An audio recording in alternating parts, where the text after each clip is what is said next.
Hello students, welcome back to my channel. और आज हम बात करने वाले हैं जॉन रॉल्स के बारे में, जो एक बहुत ही इम्पोर्टेंट पॉलिटिकल थिंकर हैं। जॉन रॉल्स को हम सब ने पढ़ा है अपने कॉलेज टाइम में, और 11th क्लास में भी हम उनको पढ़ते हैं रॉल्स थ्योरी ऑफ जस्टिस के रूप में। आप सब जानते होंगे कि आज मैं जस्टिस के ही बारे में बात करने वाली हूँ। तो कहीं ना कहीं जस्टिस को हम पढ़ते आ रहे हैं प्लेटो से, एरिस्टोटल से। यहाँ पर भी हम जस्टिस के बारे में बात करेंगे। रॉल्स जो है वो जस्टिस को क्लासिफाई करते हैं इनटू प्रोसीजरल जस्टिस। वो कहते हैं कि जस्टिस जो है वो बाय प्रोसीजर एस्टैब्लिश की जानी चाहिए। और बाय प्रोसीजर वो कैसे एस्टैब्लिश की जाएगी? जब डिस्ट्रीब्यूशन जो है वो जस्ट होगा, जो गुड्स एंड सर्विसेज हैं, जो रिसोर्सेज हैं, उनका जस्ट डिस्ट्रीब्यूशन जो है वो बहुत ज्यादा जरूरी है। जब डिस्ट्रीब्यूशन जस्ट होगा तो ऑटोमेटिकली जस्टिस जो है वो प्रिवेल करेगी। अब ये डिस्ट्रीब्यूशन कैसे हो, उसके लिए वो दो टर्म्स यूज करते हैं। First is the original position and second is the well of ignorance.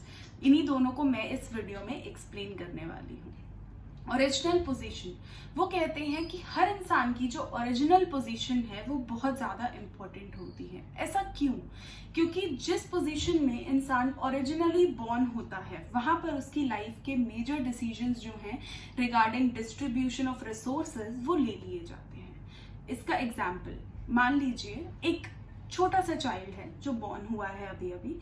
अब उसके पास किस तरीके का घर होगा, किस तरीके के पेरेंट्स होंगे, रिच होंगे, पुअर होंगे, वो स्कूल जा पाएगा या नहीं जा पाएगा, वो कार में बैठ पाएगा या मे बी पूरी लाइफ एक पब्लिक ट्रांसपोर्ट में ट्रैवल करेगा, ये सारी चीजें उसके बर्थ पर डिसाइड होती हैं। राइट? जिस तरीके के रिसोर्सेज उसके पेरेंट्स के पास होंगे उसी तरीके के रिसोर्सेज वो अपने चाइल्डहुड में एंजॉय करेगा, जब तक वो उन रिसोर्सेज को कमाने के लिए केपेबल नहीं हो जाता। तो रॉल्स कहते हैं कि एक इंडिविजुअल की जो ओरिजिनल पोजीशन है वो बहुत ज्यादा इंपॉर्टेंट होती है कुछ भी डिटरमाइन करने में। कोई भी डिसीजन लेने में जो ओरिजिनल पोजीशन है इंडिविजुअल की वो सबसे ज्यादा इंपॉर्टेंट होती है। अब इस ओरिजिनल पोजीशन पे डिस्ट्रीब्यूशन जस्ट हो, ये भी बहुत जरूरी है, तभी जस्टिस आएगी। तो इसके लिए रॉल्स कहते हैं कि वेल ऑफ इग्नोरेंस को फॉलो करना चाहिए। अब ये वेल ऑफ इग्नोरेंस क्या है? वेल का मतलब होता है पर्दा, और इग्नोरेंस तो हम सब जानते हैं, हम सब ने फेस भी करी है इग्नोरेंस, और हम कभी ना कभी किसी ना किसी को इग्नोर भी करते आए हैं। वेल ऑफ इग्नोरेंस जो है वो ये कहते हैं रॉल्स, वो इंडिविजुअल को इग्नोर करने की बात नहीं कर रहे।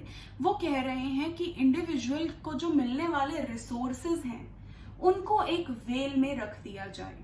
फॉर एग्जाम्पल, एक छोटा सा बच्चा जो पैदा हुआ है उसको ये ना बताया जाए कि वो किस तरीके की फैमिली में जाने वाला है, रिच या पुअर।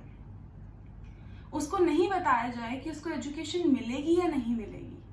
और फिर उसको ये कहा जाए कि क्या जो non privilege section of society है उसको कुछ पर्क्स दिए जाने चाहिए, रिजर्वेशन दी जानी चाहिए फॉर एग्जाम्पल, या नहीं। अब मान लीजिए अगर हम उस बच्चे को बता दें कि वो कास्ट सिस्टम में बेनिफिशियल कास्ट में पैदा होने वाला है, तो वो डेफिनेटली कहेगा कि रिजर्वेशन की कोई जरूरत नहीं है, क्योंकि उसको पता है कि रिजर्वेशन जो है वो उससे उसके मेरिट को छीन लेगी। बट अगर इस बच्चे को ना पता हो कि ये कौन सी कास्ट में बॉर्न एंड ब्रॉट अप होने वाला है, तो वो डेफिनेटली कहेगा कि नहीं, हो सकता है मुझे कभी लाइफ में रिजर्वेशन की नीड पड़ जाए, हो सकता है मैं ऐसे घर में पैदा हो जाऊं जहां पर रिजर्वेशन से ही मुझे एजुकेशनल इंस्टीट्यूशंस में एडमिशन मिल पाए, क्योंकि मेरे पेरेंट्स जो है वो इकोनॉमिकली इतने सफिशिएंट नहीं होंगे कि वो मुझे स्कूल में एडमिशन दिला पाए। तो उस केस में वो बच्चा उस पोजीशन को भी कंसिडर करेगा जो कि डिप्राइव्ड सेक्शंस की पोजीशन है। रॉल्स कहते हैं कि वेल ऑफ इग्नोरेंस रख के ही, उसको उसकी फ्यूचर रियलिटी ना बता के ही हम डिप्राइव्ड सेक्शंस को अच्छी तरीके से रिसोर्सेज प्रोवाइड कर सकते हैं। अगर हमने उनको डिप्राइव्ड सेक्शंस के बारे में सोचने पे मजबूर करना है और जस्टिस लानी है सोसाइटी में, तो हर हाल में हमें वेल ऑफ इग्नोरेंस और ओरिजिनल पोजीशन को फॉलो करना होगा। ठीक है। सो रॉल्स क्या कहते हैं कि जस्टिस जो है वो प्राइम नीड है किसी भी सोसाइटी की। अगर जस्टिस नहीं है तो सोसाइटी नहीं है, अगर जस्टिस एग्जिस्ट नहीं करती तो सोसाइटी की एग्जिस्टेंस बिल्कुल बेकार है। क्योंकि जब तक सोसाइटी जस्ट नहीं होगी, जब तक जस्टिस नहीं आएगा सोसाइटी में, तब तक इक्वालिटी, फ्रीडम, किसी भी चीज का कोई रोल नहीं है, कोई इंपॉर्टेंस नहीं है। ठीक है।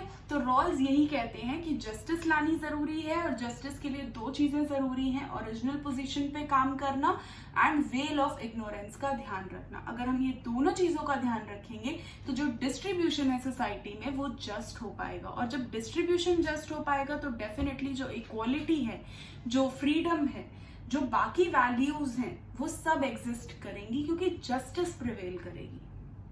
प्लेटो की तरह वो भी जस्टिस को बहुत ज्यादा इंपॉर्टेंट मानते हैं किसी भी सोसाइटी की फंक्शनिंग के लिए, लेकिन ऑन दी अदर हैंड प्लेटो की तरह थियोरी नहीं दे रहे वो बात कर रहे हैं प्रैक्टिकल रियलिटीज की, कि वेल में रखने से ही एक इंडिविजुअल ये समझ पाएगा कि उसको क्या सोचना है फॉर द सोसाइटी, और तब वो जस्ट डिस्ट्रीब्यूशन की बात करेगा कि डिस्ट्रीब्यूशन ऑफ रिसोर्सेज अच्छे से होना चाहिए।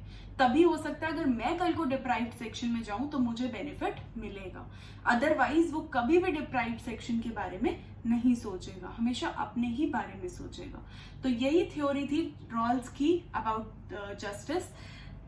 If you like the video, please like, share and subscribe. Thank you so much.